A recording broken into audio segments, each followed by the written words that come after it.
Belum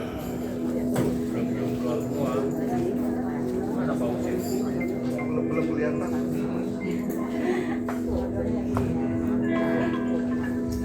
Shalom. Selamat pagi Bapak Ibu Saudara kasih Tuhan. Kita bertemu lagi pada pagi hari ini. Satu sukacita yang kita boleh miliki ketika kita boleh berada dalam hadirat Tuhan, ketika kita boleh berada dalam rumah Tuhan. Haleluya. Mari kita akan siapkan seluruh kehidupan kita, pertama hati kita membawa kepada Tuhan dengan hati yang penuh kerendahan, dengan hati yang penuh ungkapan syukur kepada Tuhan pagi hari ini. Haleluya. Sejenak kita bersembah Dia. Haleluya. Tuhan, terima kasih. Terima kasih untuk waktu yang indah pagi hari ini Tuhan. Kami percaya Tuhan, kami ada semua karena kemurahan. Hari ini kami rindu menikmati kasih, kami rindu menikmati kuasa, kami rindu menikmati lawatan-Mu pagi hari ini Tuhan. Kami mau buka hati kami, kami mau berikan hati kami untuk memuliakan nama-Mu. Haleluya Tuhan, terima kasih. Urapi setiap kami, urapi tempat ini Tuhan, agar ibadah kami boleh berkenan dan menyenangkan hati. Terima kasih Allah kami Yesus. Haleluya. Dalam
yang bersorak-sorai bagi Engkau. Kami percaya Roh Kudus yang pimpin kami semua, Roh Kudus yang memberkati.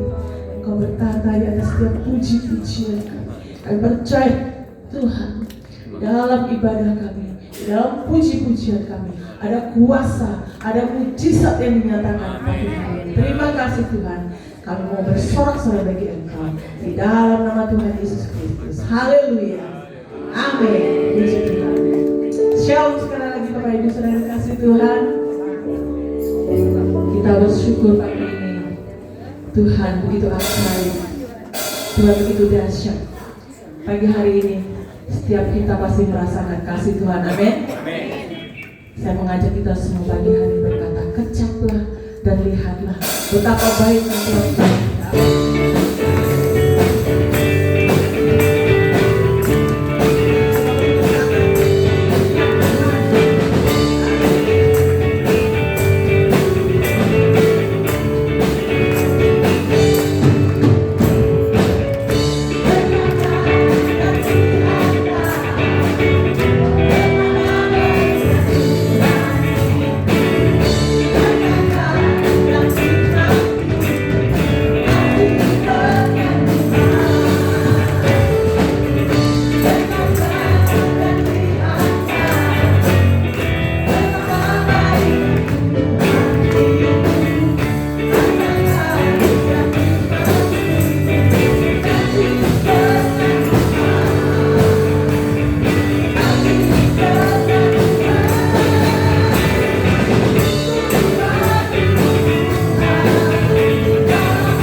Bersyukur karena apa? Banyak hal, amin. Banyak hal yang Tuhan sudah buat. Bahkan Tuhan berikan kasih-Nya setiap hari tanpa kita sadari. Tuhan berikan pertolongannya setiap hari tanpa kita sadari, amin. Kita bersyukur, kita mau mengecap kebaikan Tuhan. Sekali lagi kita nyanyikan pujian ini. Rapnya saja ya. Semuanya angkat tangan ya Ibu, Bapak-bapak. Karena kita bersyukur, kita membaikkan tangan kita. Ya.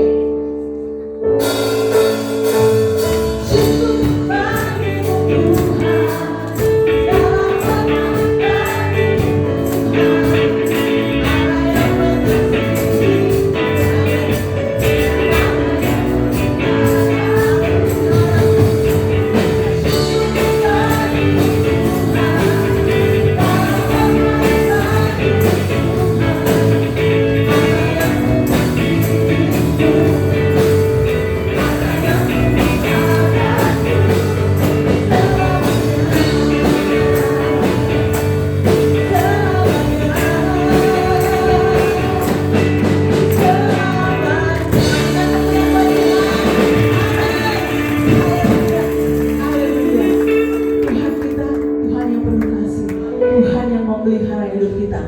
Kita mau sambung pujian kita dengan pujian langit dan bumi, pujilah Tuhan. Bukan hanya kita, tetapi seluruh ciptaan Tuhan, bahkan langit dan bumi memuji Tuhan. Amin. Amin. Haleluya.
kita semuanya bangkit berdiri. Mari kita membuka hati selebar-lebarnya untuk firman Tuhan. Kita mengampuni setiap firman Tuhan buat kehidupan kita. Haleluya. Tuhan baik. Haleluya. Haleluya. Terima kasih Tuhan. Haleluya.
siap untuk diberkati oleh firman-Mu.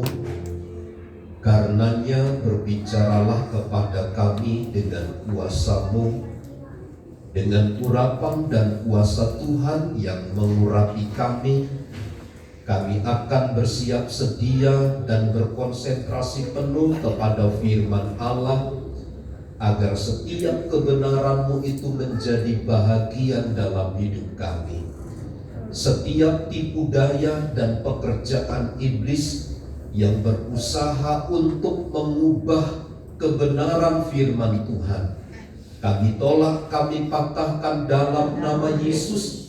Dan saat kami memperbincangkan firman-Mu, kiranya hanya Tuhan yang ditinggikan dan dipermuliakan. Pakai hamba-Mu yang penuh keterbatasan dan kekurangan, menjadi sarana dan alat di mana Kristus diberitakan di mimbar ini.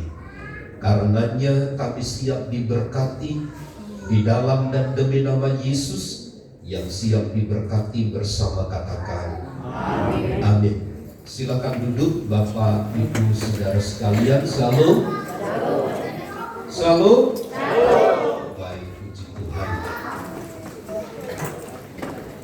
Injil Matius pasal yang ke-26. Injil Matius pasal yang ke-26, ayat yang ke-6 sampai kepada ayat yang ke-13.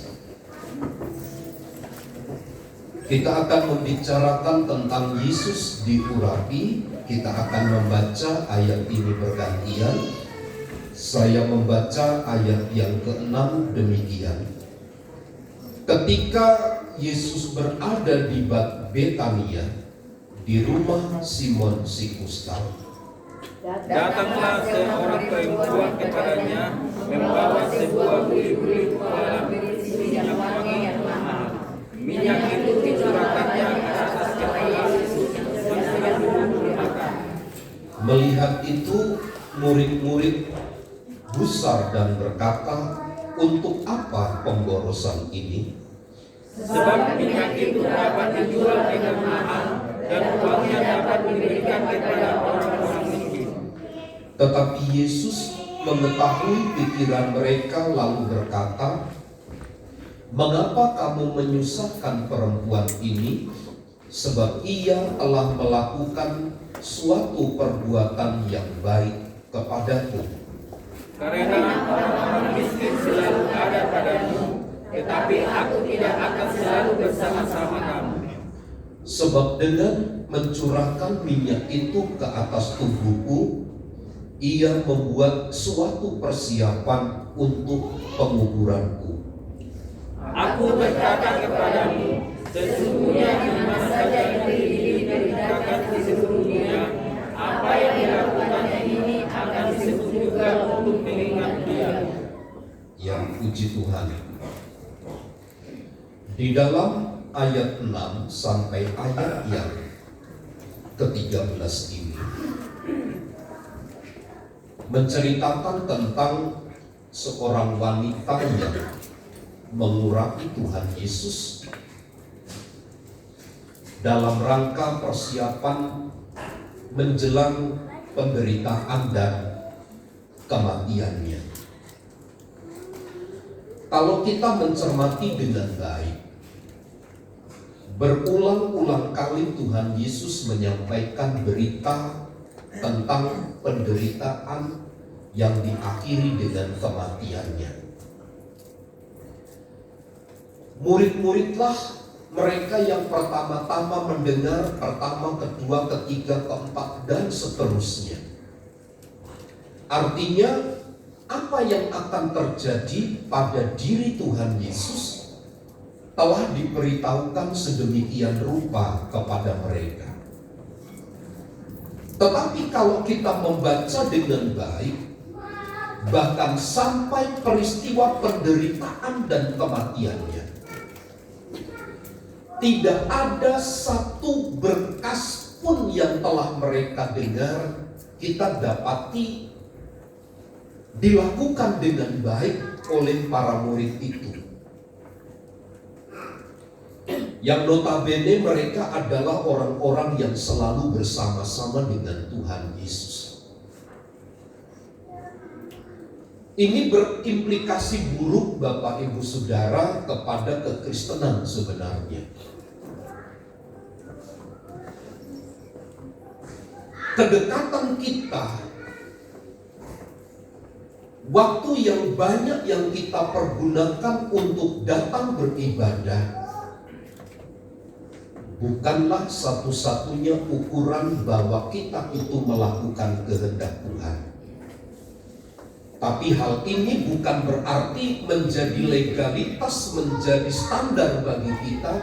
Oh, kalau begitu saya akan jarang-jarang saja ke gereja. Bukan demikian. Yang Allah tuntut adalah bagaimana setiap kebenaran itu berlaku dalam hidup kita itu. Itulah sesungguhnya yang disebut kekristenan itu. Nah, seorang wanita dari Betania ini, itu bukan Maria Magdalena, itu bukan Maria Ibu Yesus, tetapi Maria yang berasal dari Betania. Ia adalah seorang wanita yang mempergunakan waktu dan kesempatan dengan baik. Kalau saya katakan begini, ia adalah seorang wanita yang radikal, seorang wanita yang menyembah, seorang wanita yang mengorbankan dengan ketulusan,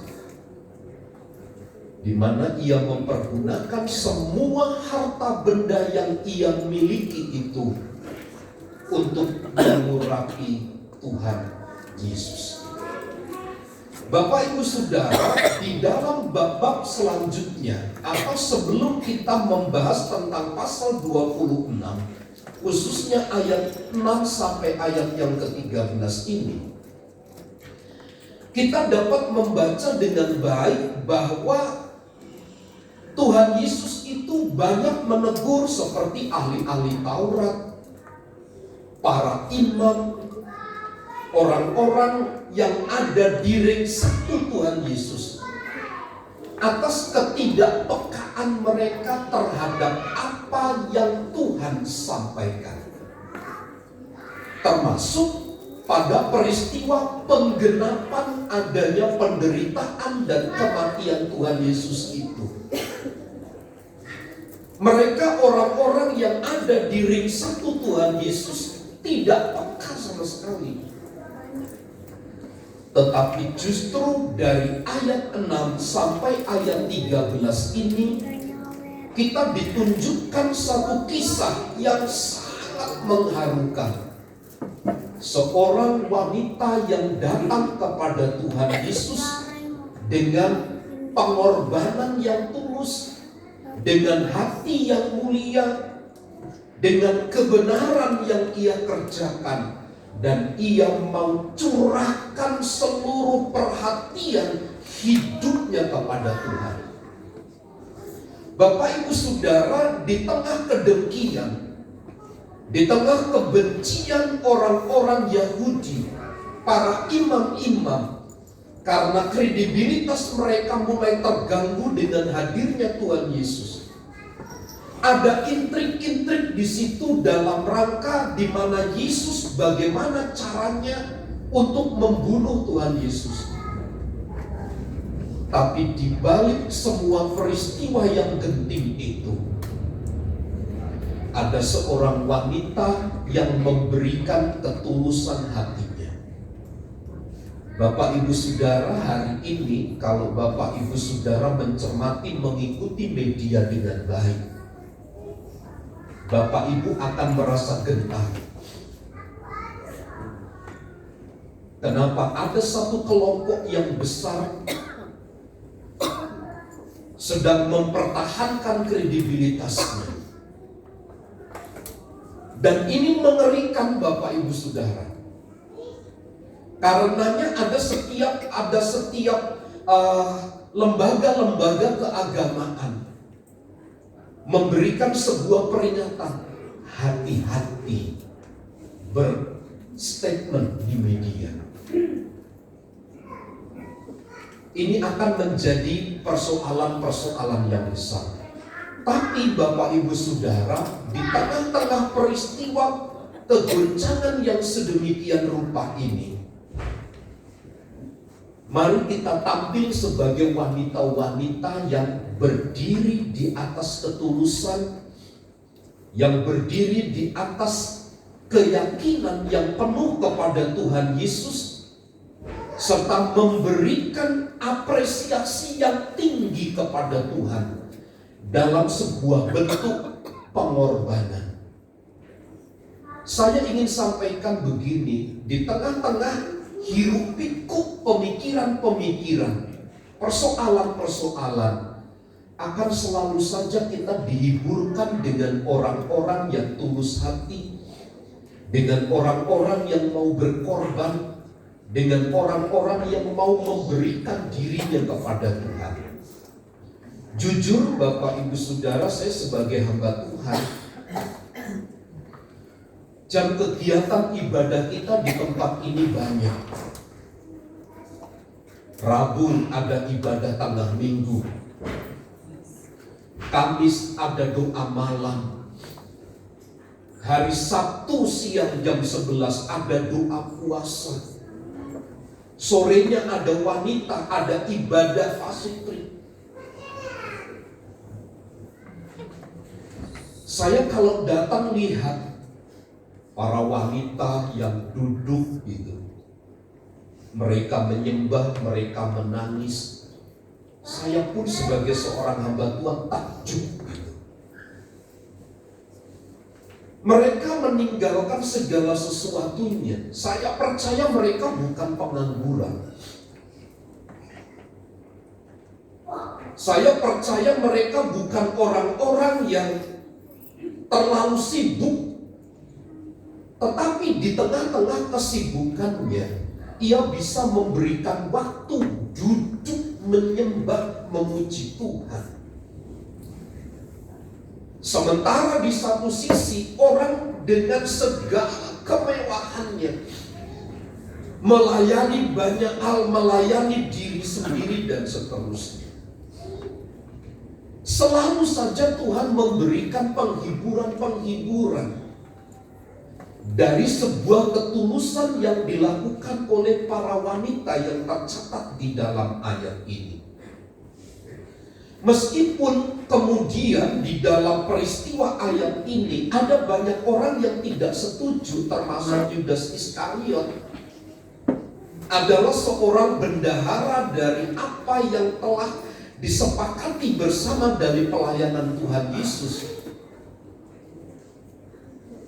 Ada banyak orang yang menolak akan ketulusan dan pengorbanan dari seorang wanita ini.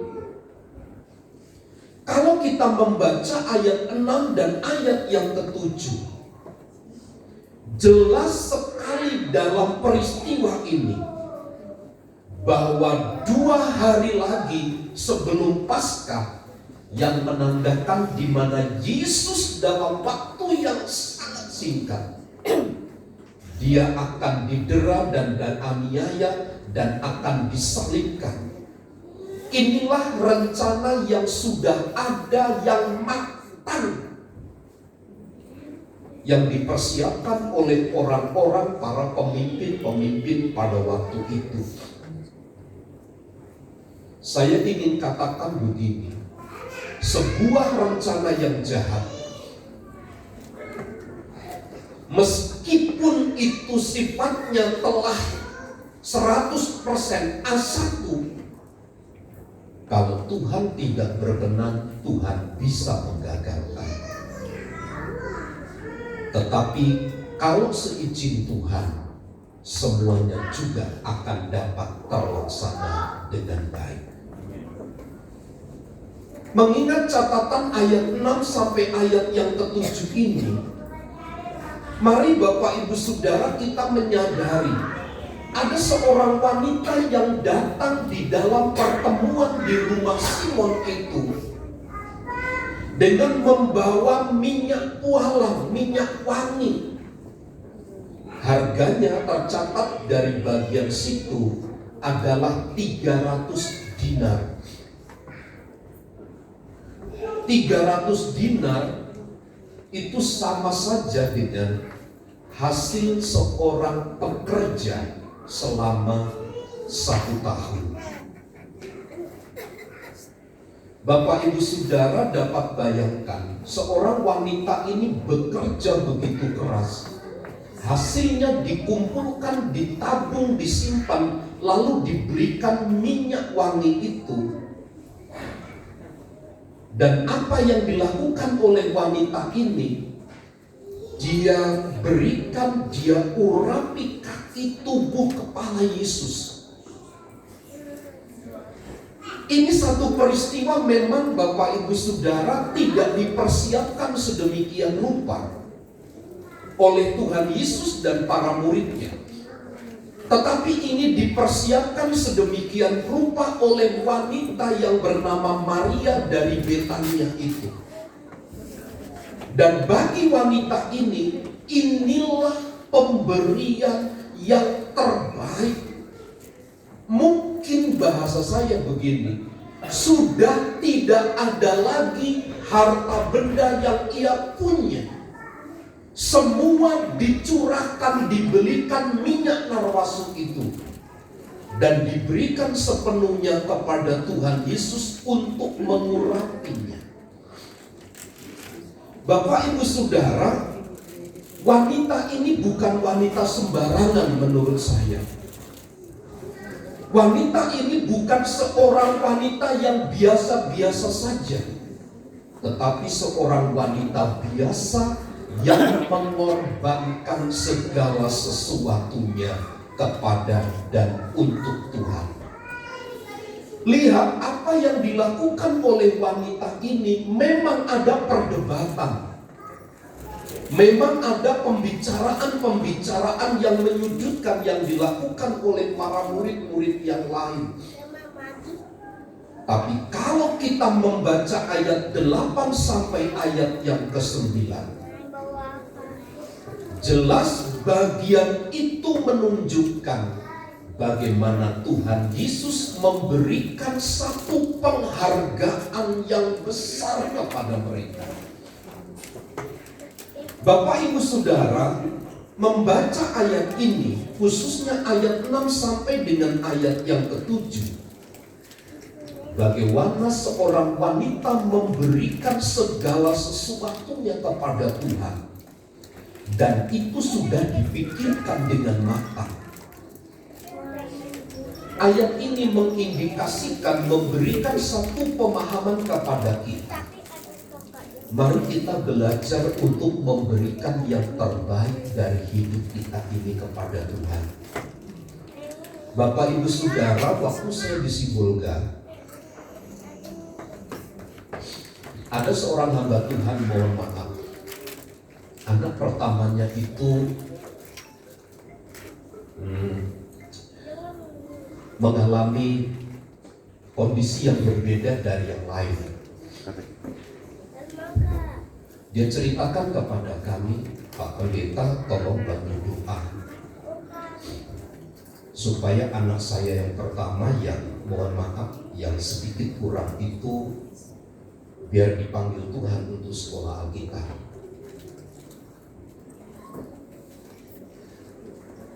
Kami sebagai hamba Tuhan berdua, kami bilang iya, nanti kita doakan. Tapi ketika kita di kendaraan, kita selalu tertawa begitu.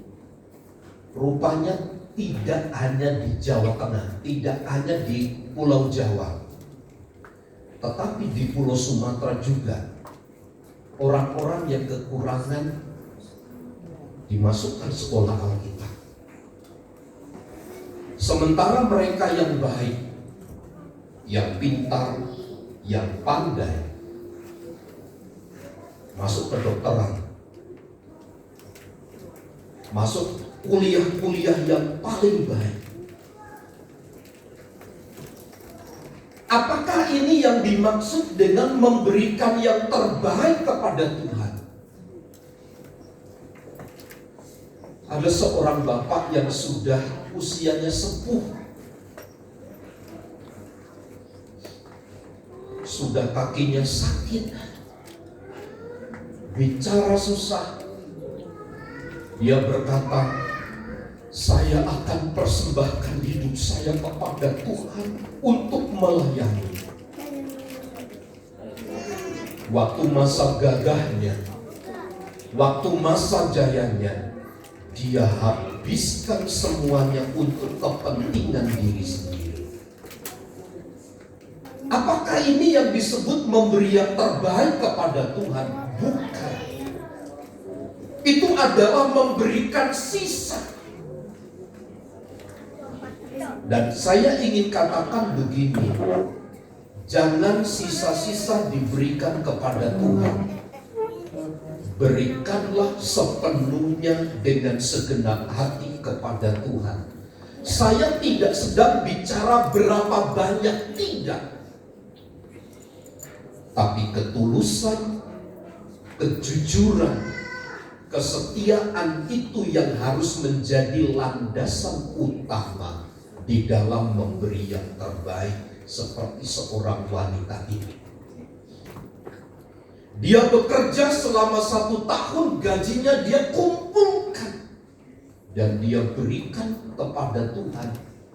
Dia tidak lagi memikirkan seberapa banyak yang dia beri, tapi ini bicara tentang memberi yang terbaik, bicara tentang sebuah pengorbanan kepada Tuhan. Bapak Ibu Saudara, ketika seseorang memberikan sesuatu kepada Tuhan yang terbaik, akan ada banyak pihak-pihak yang tidak sependapat. Akan berkata, terlalu bodoh kamu melakukan hal itu. Kamu bekerja sedemikian rupa, kenapa diberikan untuk Tuhan? Hidupmu sekarang akan menderita dengan kesia-siaan. Mungkin kata-kata seperti itu yang keluar.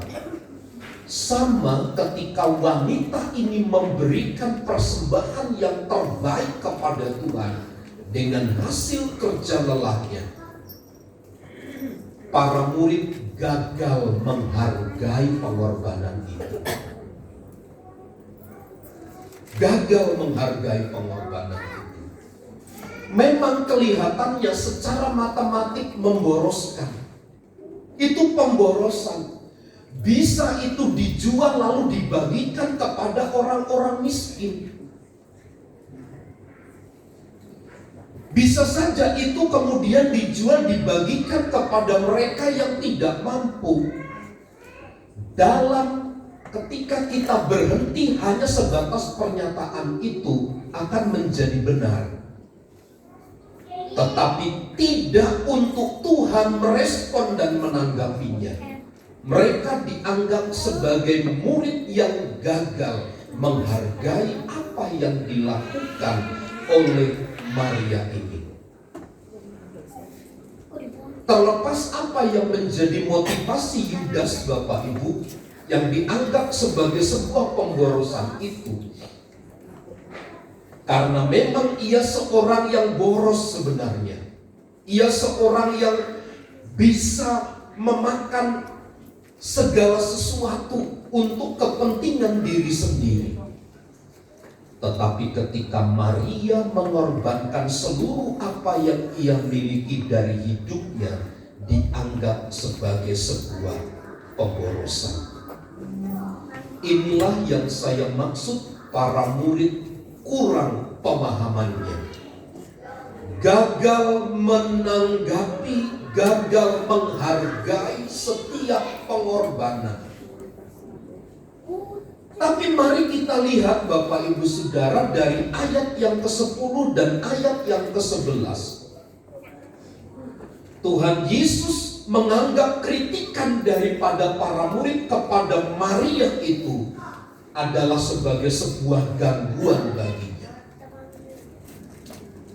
Mengapa demikian? Sebab Tuhan Yesus berkata, apa yang dilakukan oleh Maria adalah sebagai sebuah tindakan, sebagai sebuah respon untuk memahami dan mengerti, di mana Maria tahu persis kapan saat dan waktunya Yesus itu akan disalib. Artinya apa yang dilakukan oleh Maria itu adalah persiapan secara khusus menjelang kematian Tuhan Yesus.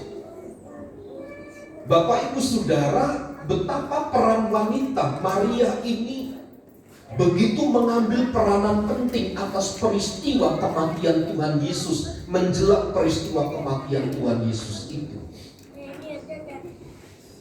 Dan ia tidak memiliki rencana yang kemudian digembar-gemborkan, apalagi menginformasikan kepada orang-orang, menginformasikan kepada murid, tidak. Tetapi semua diketahui oleh Tuhan Yesus sedemikian rupa.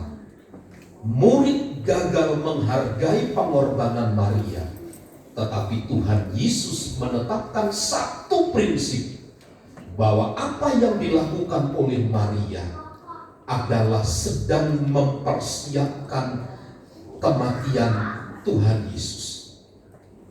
Apa implikasi positifnya kepada gereja Tuhan hari ini terhadap tindakan daripada Maria dan peristiwa menjelang kematian Tuhan Yesus ini?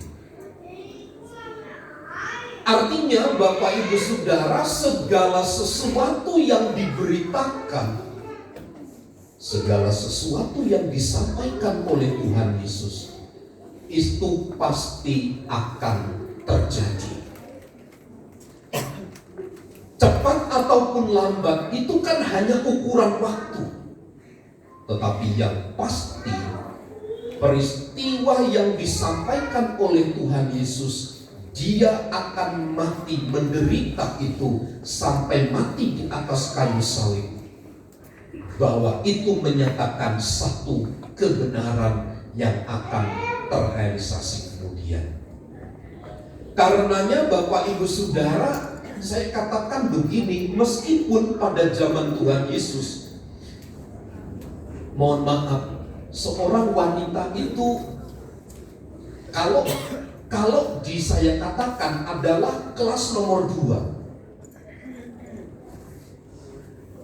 Tercatat ketika Tuhan Yesus mati, Maria Magdalena dan rekan-rekan yang lain disuruh pergi untuk memberitakan bahwa Yesus itu sudah bangkit. Ada satu pernyataan keraguan, kenapa? Tidak mungkin berita yang dibawa oleh wanita itu didengar. Karena memang wanita pada waktu itu menjadi kelompok nomor 2.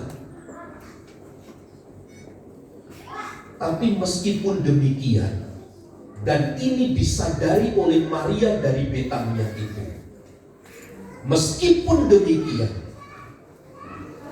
ia secara diam-diam menangkap semua pesan yang disampaikan oleh Tuhan Yesus dengan baik. Bapak Ibu Saudara yang terkasih di dalam Tuhan, disinilah pentingnya setiap kita orang percaya itu memberikan hati, memberikan pikiran, memberikan seluruh perhatian hidup kita ini kepada Allah dan firman-Nya. Sebab ukuran seseorang itu mengenal firman Tuhan bukan dari berkat secara materi yang ia terima, tetapi bagaimana realitas hidup yang menyerah total kepada Tuhan itu. Saya ingin katakan begini, khususnya dari ayat 10 sampai ayat yang ke-11. Maria mengerti betul bahwa apa yang disampaikan oleh Tuhan Yesus adalah sebuah kebenaran, dan kebenaran itu pasti akan terjadi. Ayat terakhir dari ayat 12 sampai ayat yang ke-13 itu Sebab dengan mencurahkan minyak itu ke tubuhku, ia membuat suatu persiapan untuk penguburanku. Ayat 13, aku berkata kepadamu, sesungguhnya di mana saja Injil ini diberitakan di seluruh dunia, apa yang dilakukannya ini akan disebut juga untuk mengingat dia. Apa yang tercatat di dalam ayat ini? Aku berkata kepadamu, sesungguhnya di mana saja Injil ini diberitakan di seluruh dunia. Injil adalah bicara tentang kabar baik. Kabar baik tentang peristiwa kematian Tuhan Yesus. Mengapa demikian?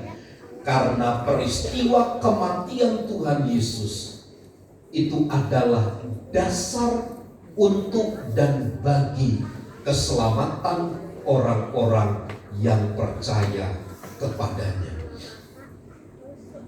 Jadi inilah berita yang kemudian akan disebarluaskan oleh para murid.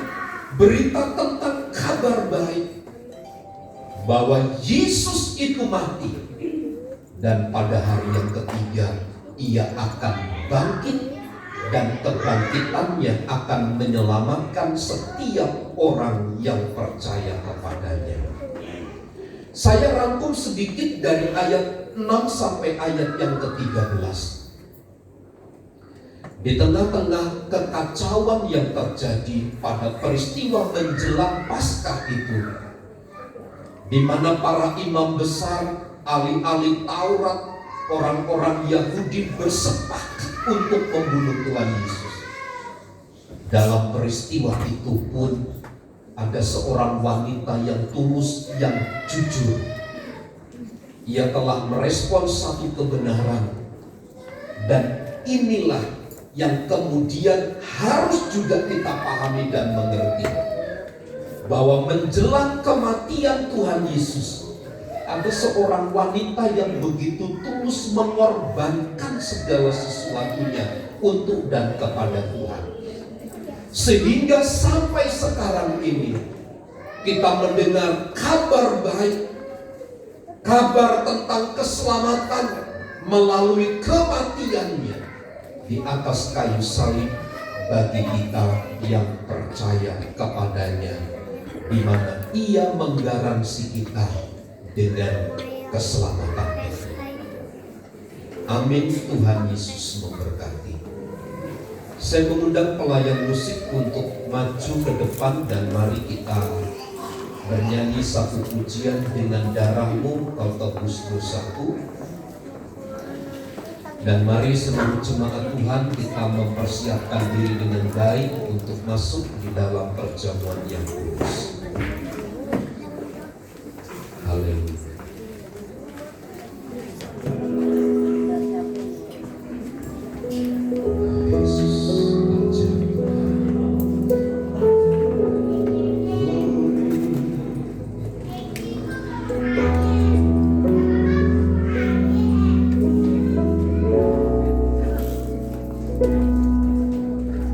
Dengan darahmu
Mari jemaat-jemaat Tuhan, kita persiapkan diri kita untuk makan sehidangan dengan Tuhan di dalam perjamuan yang kudus ini. Kiranya perjamuan kudus ini membawa dan mengubahkan seluruh hidup kita, untuk kita menjadi sama seperti wanita yang datang kepadanya, mengorbankan dan memberikan yang terbaik hanya kepada Tuhan, dari apa yang ia miliki, dari sepenuhnya apa yang ia punya, dan berikan sepenuhnya kepada Tuhan. Haleluya. Terpujilah nama-Mu, Yesus.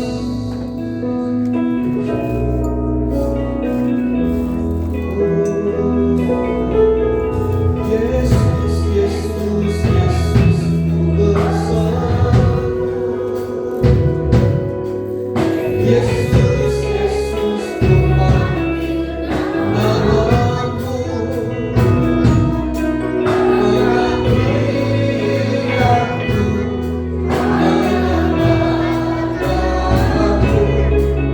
Yesus, Yesus, katakanlah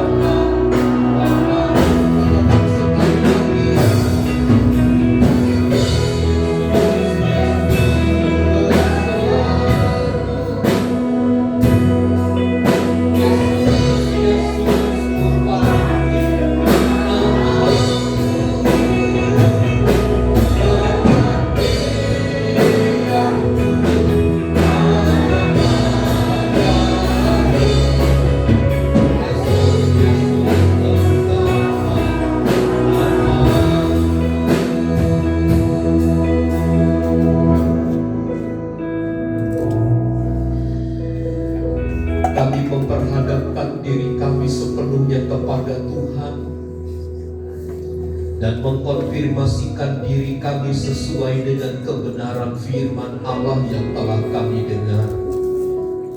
Biarlah kami berjalan, kami berdiri, kami melangkah, kami melayani dengan ketulusan, dengan kejujuran, dengan pengorbanan yang sungguh hanya kepada Tuhan, memberi yang terbaik hanya kepada Tuhan. Pagi hari ini kami akan melakukan perjamuan kudus. Pelayan-pelayan hamba-Hamba-Mu yang telah mempersiapkan diri berkati mereka, dan kami umat-umat Tuhan yang mengambil dan memakan minum perjamuan kudus ini, kami akan terima dengan iman dan percaya bahwa ini akan membawa kami kepada satu nilai, satu perubahan hidup yang lebih baik dari hari ke hari. Dan Tuhan yang akan menolong dan memampukan kami, sehingga kami dapat mengerti dengan baik bahwa kematian Tuhan Yesus di atas kayu salib adalah kematian bagi kami yang percaya kepadamu. Pagi hari ini kami akan lakukan perjamuan kudus di dalam nama Allah Bapa, Putra, dan Roh Kudus, yaitu di dalam nama Tuhan Yesus Kristus. Amin. Salibnya teramat mulia.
Mari kita mengangkat roti di tangan kanan. Roti yang kita pegang adalah melambangkan tubuh Tuhan. Tubuh yang mengalami dera dan aniaya.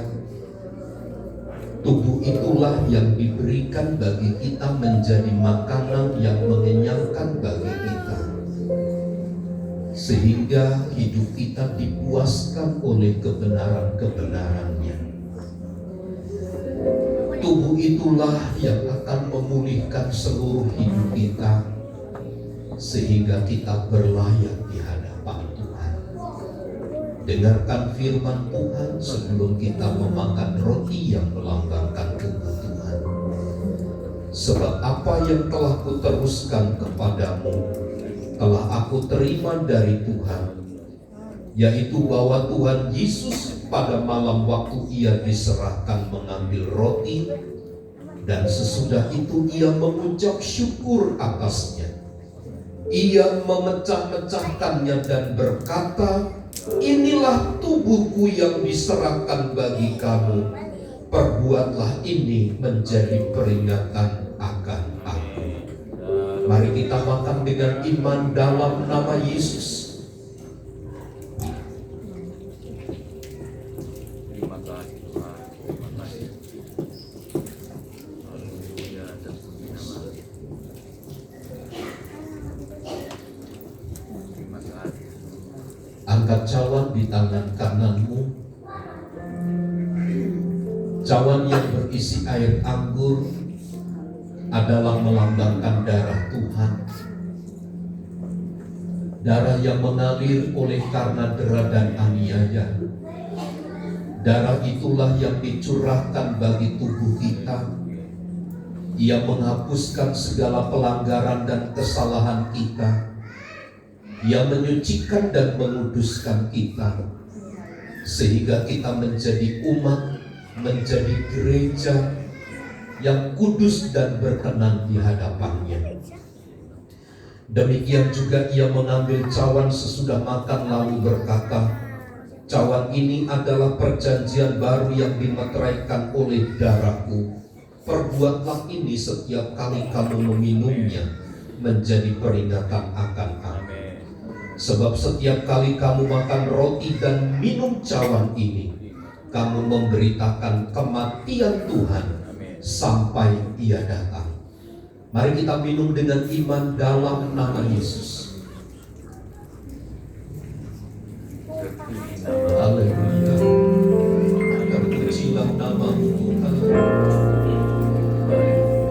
Engkau baik.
kiranya Tuhan sudah memperbaharui hidup kami menjadi umat yang berkenan, menjadi umat yang kudus, menjadi umat yang layak di hadapan Tuhan.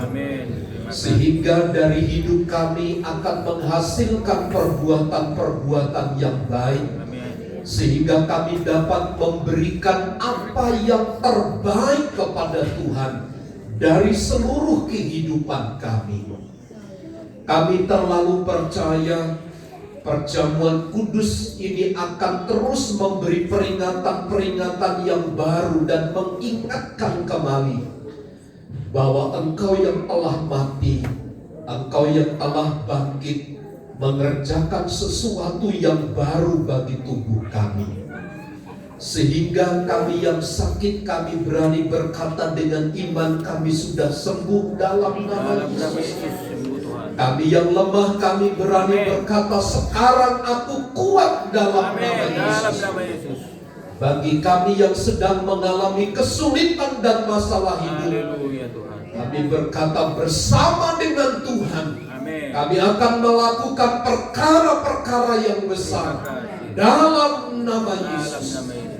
Jadilah menurut iman kami masing-masing sesuai dengan ketetapan dan kedaulatan dari Tuhan. Kami telah lakukan perjamuan kudus. Selanjutnya Tuhanlah yang bekerja di antara kami, membawa dan memperbaharui kami untuk kami semakin lagi indah di hadapan Tuhan. Di dalam dan demi nama Yesus, setiap kita yang percaya dan diberkati bersama katakan amin. Puji Tuhan, terima kasih kepada Ibu Gembala yang sudah memberitakan kebenaran firman Tuhan yang begitu luar biasa. Sebentar kita akan memberikan yang terbaik, kita mau belajar mengutamakan Tuhan, memberikan yang terbaik untuk kemuliaan nama Tuhan melalui persembahan kita. Mari kita tundukkan kepala dan berdoa. Kami bersyukur Tuhan untuk setiap kebenaran-Mu yang kami sudah dengar pada pagi hari ini. Biarlah Tuhan kami dapat mengaplikasikannya dalam kehidupan kami sehari-hari. Sebentar Tuhan kami akan belajar memberi pekerjaan Tuhan di tempat ini. Berkati setiap tangan-tangan kami, berkati hati kami Tuhan, agar kami mau untuk belajar memberi yang terbaik bagi Engkau. Berkati pelayan-pelayan Tuhan, berkati kami semua. Dalam nama Yesus kami akan memberi dengan sukacita. Haleluya. Amin.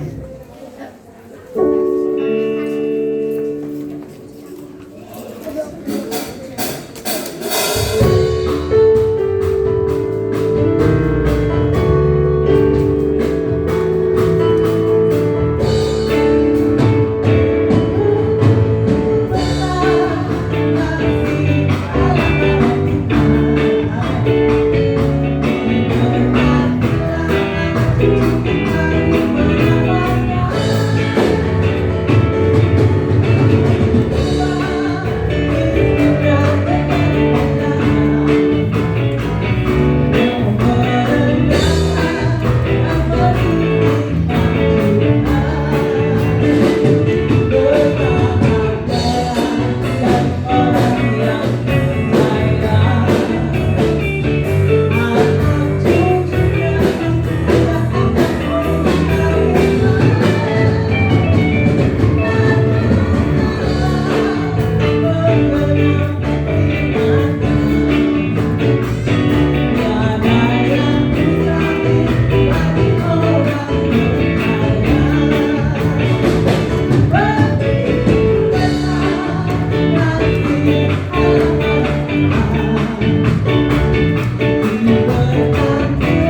tahun, Saudari Afrida, ya, anak Yafung tanggal 27 April, selamat ulang tahun. Tanggal 30 April, Saudara Yosua Aristolisin, selamat ulang tahun. Anak Amos tanggal 1 Mei, selamat ulang tahun, Tuhan memberkati. Saudara Miracle Simanjuntak tanggal 3 Mei, Tuhan memberkati tepat hari ini.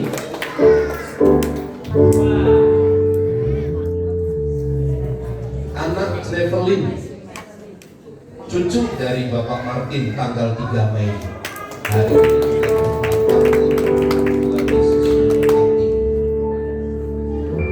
Penilaian busana. Pasti Pak? Silakan. Pak Johan yang menang.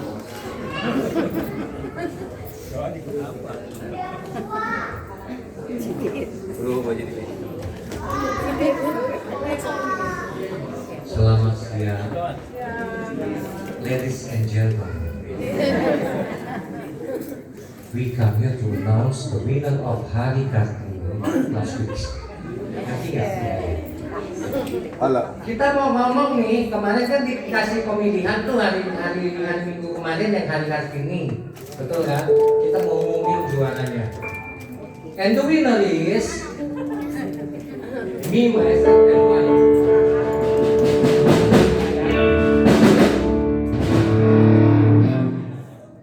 Ini nggak salah ya.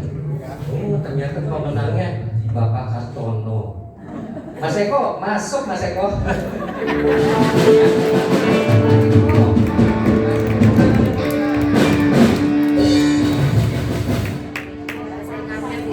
Juara satunya Pak Eko.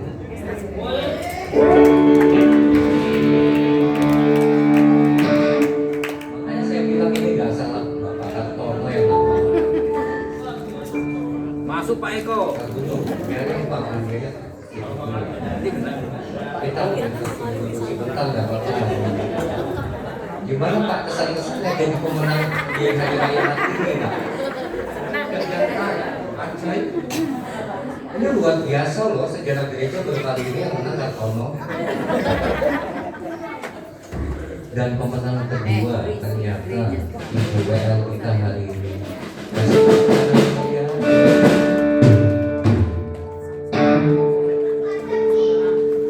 Ini kan dari tepuk tangan bilang.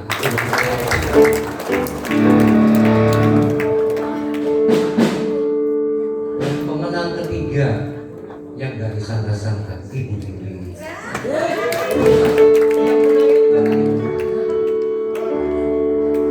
Ini berarti tahun ini amazing ya.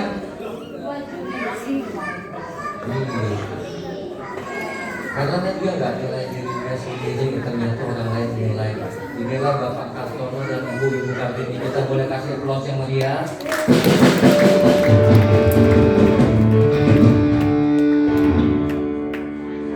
Dikasih Pak. Hadiah 1, 2, 3. Ini isinya cek Pak. Cek.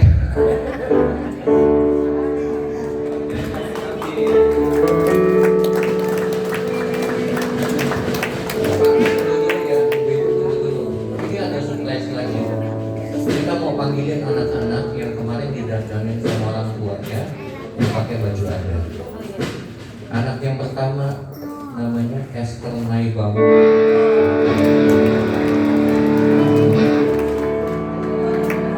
Anak Esther Naibawa ada? Nggak ada orangnya. Yang kedua anak Jusman. Nggak ada. Ada orang tuanya nggak? Orang tuanya dia maju dia pakai. Yang ketiga anak Merlin. Anak Merlin ya. Yang keempat anak Gevalial. Yang ketiga Alek.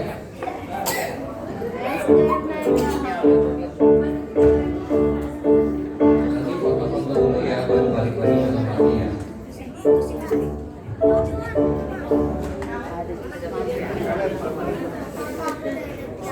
Dia mau titipin ke bapaknya aja. Yang anaknya nggak datang, bapaknya maju ya. Itu Kaleb datang nanti turun. Kalau bapaknya nggak datang juga, kasih ke tetangganya nggak apa-apa.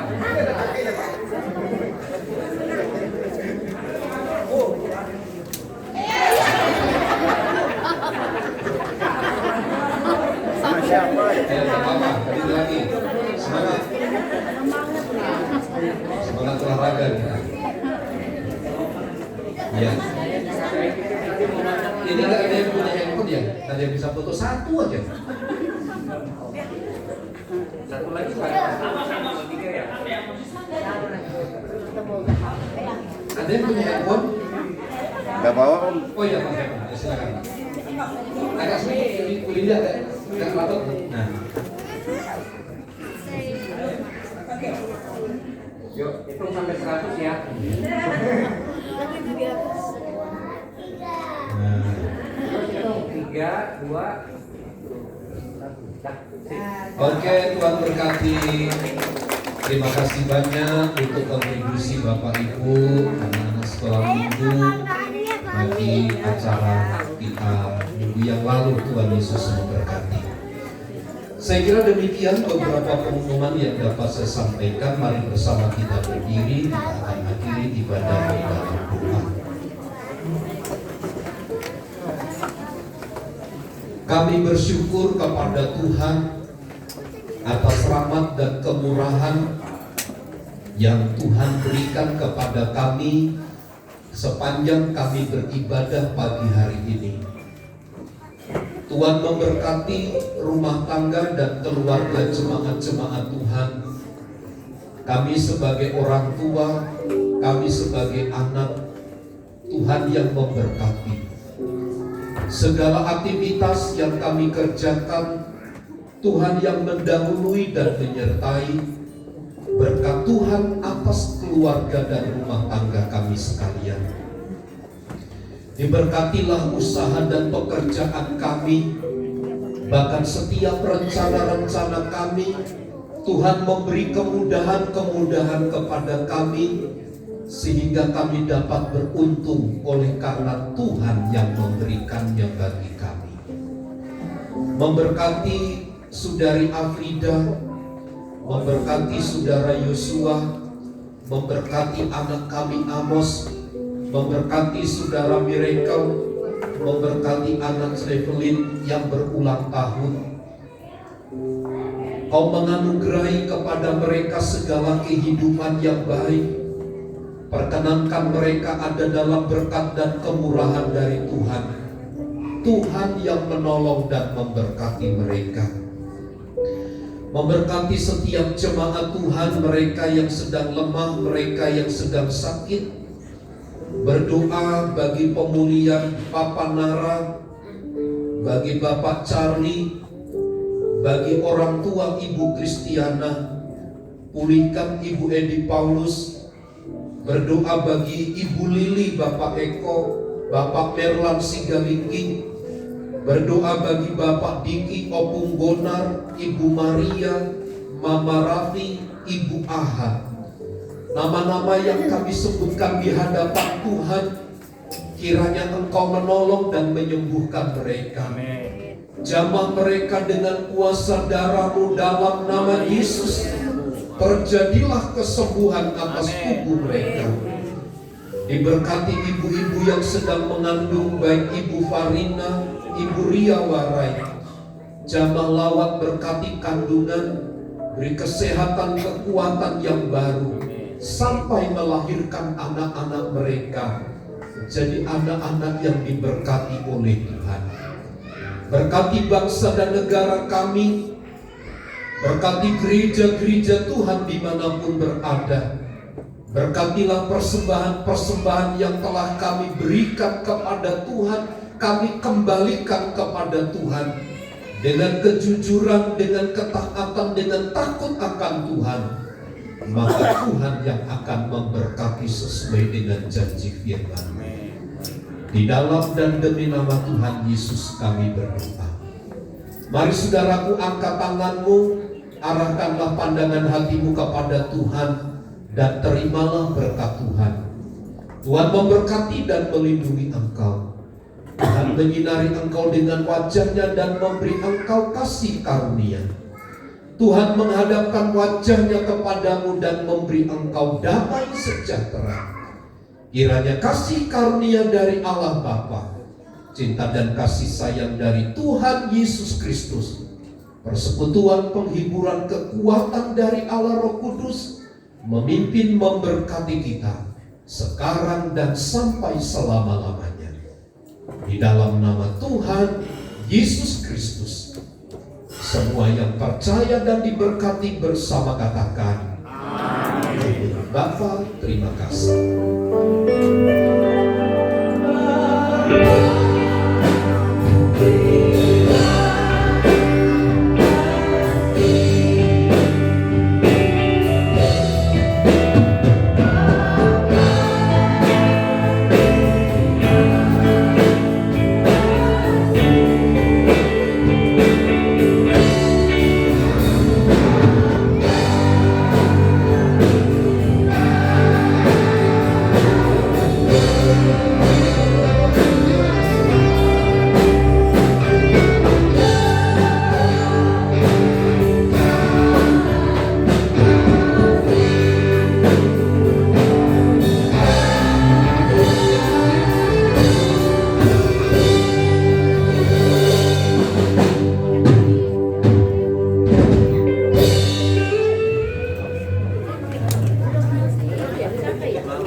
Bukanlah. Dosa kasih rokok. Dosa kasih. Nggak tahu lah. Felis banget ya dengan Kiara.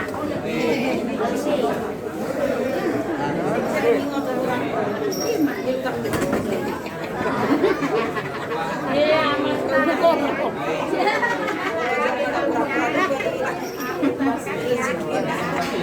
ini saya mau ibu nggak ya? Iya. Oh, dari Mei tahun lalu. Sampai sekarang.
Arisan dulu.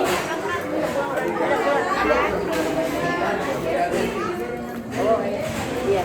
Kemarin ya.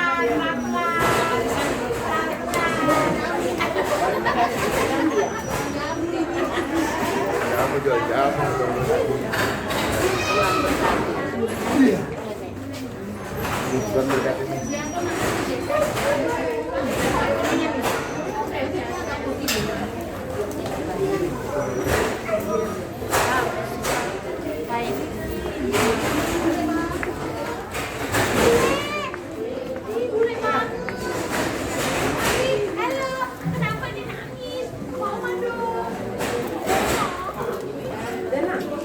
Nanti langsung ke belajar. Oh.